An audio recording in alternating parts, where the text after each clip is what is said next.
d'Angers. Tous les mardis à 19 h sur Radio Campus Montpellier. Actu, festival, concerts, événements montpelliérains. L'émission culturelle du 102.2.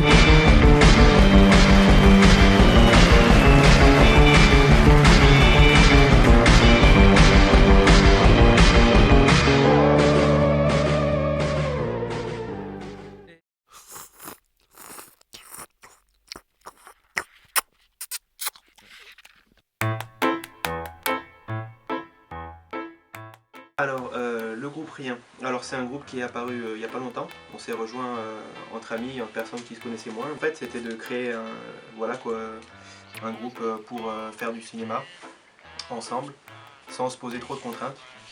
Alors, le collectif Rien, du coup, plus précisément, c'est le groupe des réalisateurs inconnus, engagés et nuls.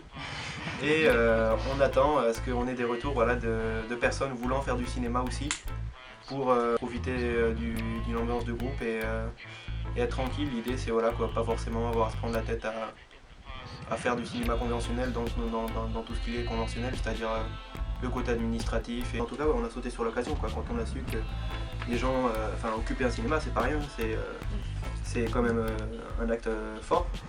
Et c'est génial si on peut en profiter, parce qu'un lieu de cinéma c'est cool si on peut y voir et y faire du cinéma. Et c'est aussi le but du groupe Rien, c'est de pouvoir se foutre un peu des limites qu'il y a entre regarder des films et faire des films au final. On avait eu l'idée, moi et Catalina, donc deux membres du groupe Rien, de faire un projet de film qui mettrait en parallèle les luttes entre le Chili et la France. Donc le projet s'est lancé. C'est un documentaire qu'on voudrait collaboratif, parce qu'au final on va pas faire toutes nos images.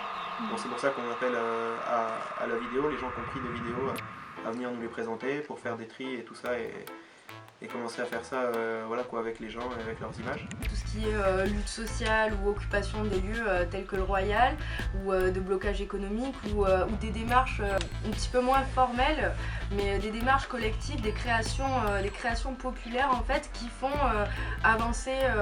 Et qui montrent une mobilisation de la population. Une mobilisation de la population en dehors du carcan du système en fait, que les gens aient la possibilité de faire les choses par eux-mêmes et pour les autres.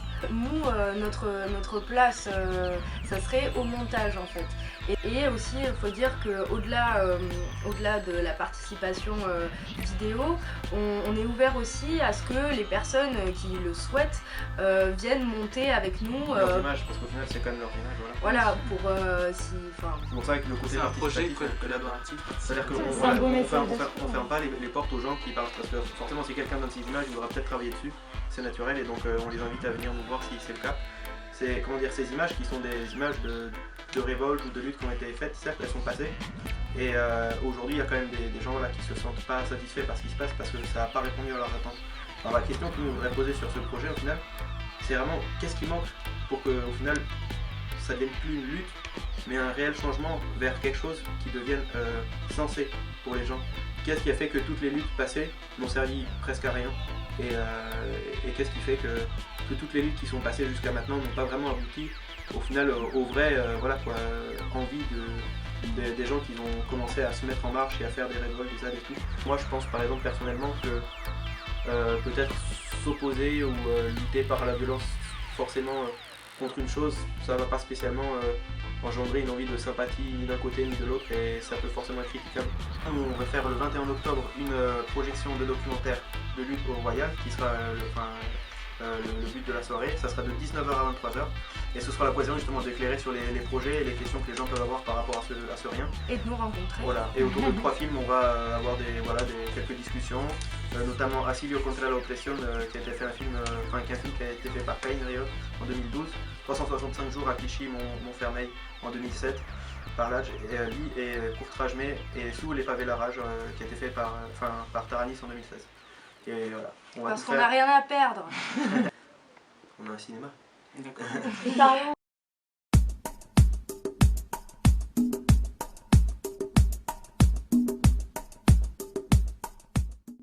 Les résonances magnétiques, donc ça a commencé vendredi dernier et ce sera jusqu'au 23 décembre. Donc ça vous laisse le temps d'y aller. Hein. Donc du coup, je suis allée voir cette exposition donc samedi après-midi avec le commissaire d'exposition. Monsieur Franck Bochat. D'ailleurs, c'était sa dernière visite guidée de la PNAC parce qu'il y a un changement de commissaire, donc voilà, je tenais à lui faire un petit big up. Cette exposition, c'est quoi? C'est une exposition consacrée à 2 artistes australiens, donc David Haynes et Jess Enterding. Donc ils sont très très connus en Australie. Et d'ailleurs, ils ont fait l'objet d'une importante rétrospective au musée d'art contemporain de Sydney, donc c'est vraiment pas rien du tout. Ça va nous changer dans tous les sens, donc dans tous les sens et pour tous les sens. Pourquoi dans tous les sens? Il n'y a pas d'ordre chronologique, il n'y a pas d'ordre thématique. Pourquoi pour tous les sens? Parce que déjà, on va nous faire solliciter nos 4 sens. Vraiment, cette exposition, elle va nous immerger, elle va nous faire interagir. C'est une exposition pour tout âge et pour tout public. Il y a des enfants qui ont testé, courte et très diversifiée. En plus, l'entrée est gratuite et les visites guidées aussi.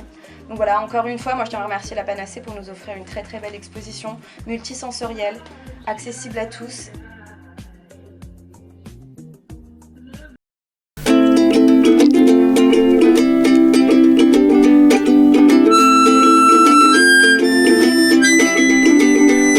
Mon père était indien, de ma mère je ne sais rien, mais j'ai une passion, mon vélo d'occasion. Faut bien passer le temps, c'est quoi donc le talent?